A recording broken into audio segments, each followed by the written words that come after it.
Hi everyone, once again I greet your soul in that wonderful and glorious name of my Lord and Savior Jesus Christ, the Lord of Lords and the King of Kings, the one unto whom every knee shall bow and through whom every tongue will give praise unto the Most High God. The name that is above every other name in the heavens above and on the earth below, the only name through which people can be saved, and his name is Jesus.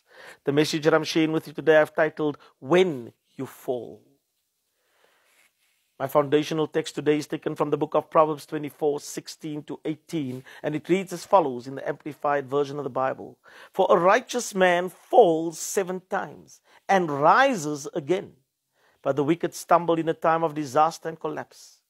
Do not rejoice and gloat when your enemy falls, and do not let your heart be glad in self-righteousness when he stumbles.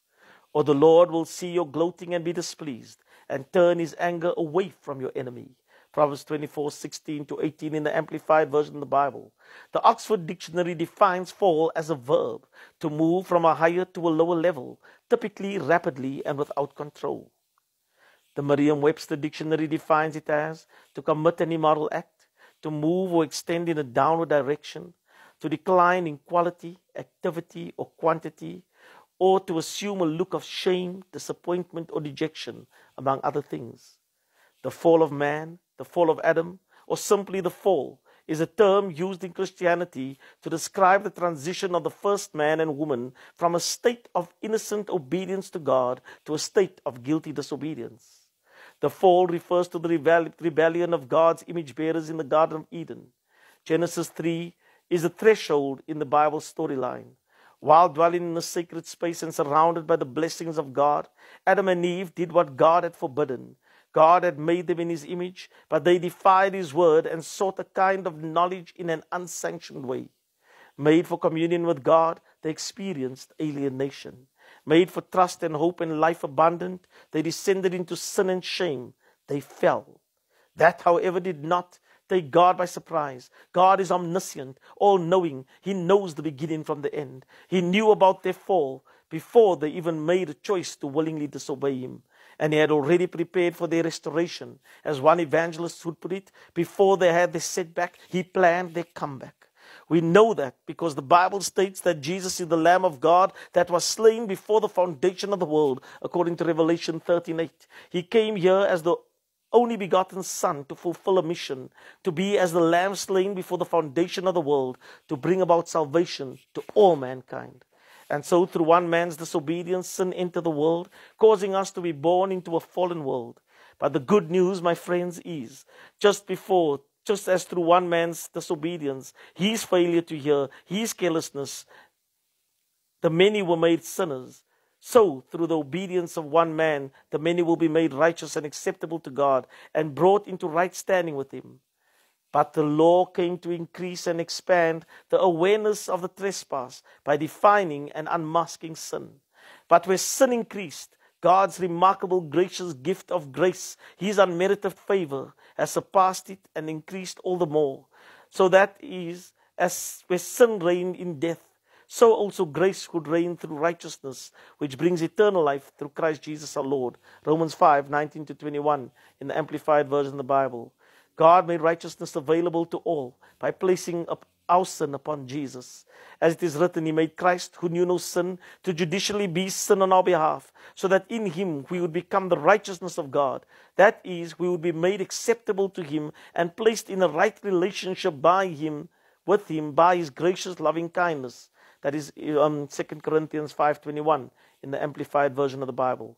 And that righteousness is obtained by a confession of faith in the death and resurrection of Jesus. As it is written, if you confess that Jesus is Lord and believe that God raised him from death, you will be saved. For it is by our faith that we are put right with God.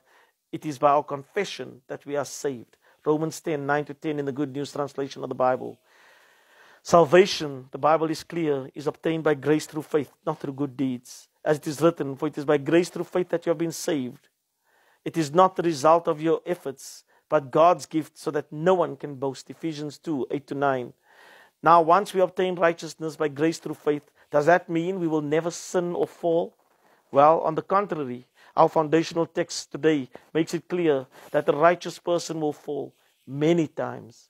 That's because even though we are instantly saved and made righteous, our sanctification is a process. Justification happens all at once. Sanctification happens over a lifetime.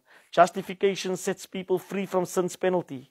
Sanctification means being set free from sin's power. Justification is something that God does for us. Sanctification is what God does with us. Justification is grace through faith, while sanctification is by grace applied in life. So in that process of transformation into the image of Christ, not by works, but by beholding Jesus, by applying grace and seeing ourselves as the righteousness of God in Him, we will stumble and fall. But as our foundational scripture states, we will rise again. Righteous people are not those who never fall. They do not escape the suffering that attends in this fallen world. Righteous people rise again even after falling 7 times. In the Lord's grace, the righteous can rise after a fall. And every time we rise from a fall, we grow stronger and we are able to encourage others. Jesus told Peter in Luke 22:32 to strengthen his brothers. But this could not have happened without Peter falling and then being restored to the Lord. Peter did much more for Jesus Christ after his fall than he did before. In our failures, we lose our vanity, our pride, our self-confidence, and rash impulsiveness. And after we are restored, we gain humility, new confidence in God, a willingness to use our experience to help others. My friends, almost every man or woman of God that has been used powerfully by God had fallen. The Bible states about Moses. Moses was a humble man, more humble than anyone else on the earth. That's Numbers 12:3. That, my friends, was after he had fallen. After his fall, he was humbled. He went from being a prince in Egypt to a shepherd in the wilderness.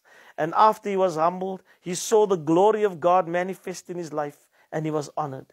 As it is written, pride comes before the fall. Humility comes before honor. Sin doesn't cause us to fall from grace, but it does have consequences. In Galatians 5:4, the Apostle Paul uses the phrase fallen from grace. Something that when a person has fallen from grace, it means that they have lost their salvation. But that's not what Paul meant. He is issuing a warning to Christians not to enslave themselves again to the law. For it is the grace of God that saves us. It is the grace of God that sustains us. And it is the grace of God that's going to present us to the Father holy and blameless on that day of glory. Our righteousness does not come from ourselves, but from God. We are to contend for the faith and persevere. But ultimately, our security does not rest on us. We need not fear that we will fall away from God, for it is He who keeps us upright. We rely on His power, not our own. He is able to keep us from falling literally. He keeps us unfallen.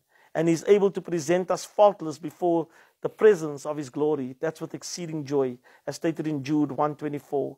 Amid all the pitfalls of this world, including the false teachings so rampant everywhere, our Savior is able to keep us from sin and error. There are false teachers that have stumbled into sinful lifestyles, but God is able to persevere His own. Jude basically talks about those people that pervert the grace of God. One day we will stand in His presence, fully sanctified and blameless, according to Colossians 1:22.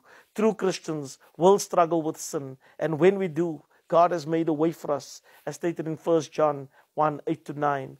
We will fail, but we can trust that our God is faithful and able to keep us in His grip and to present us blameless before Himself. When you fall, know that God will never take His love away. In our foundational text, not only are we told that the righteous will fall and rise, we are also told not to rejoice and gloat when our enemy falls. Remember that God loves you and Jesus is Lord. From me, Brendan at God Equipped Ministries, be blessed.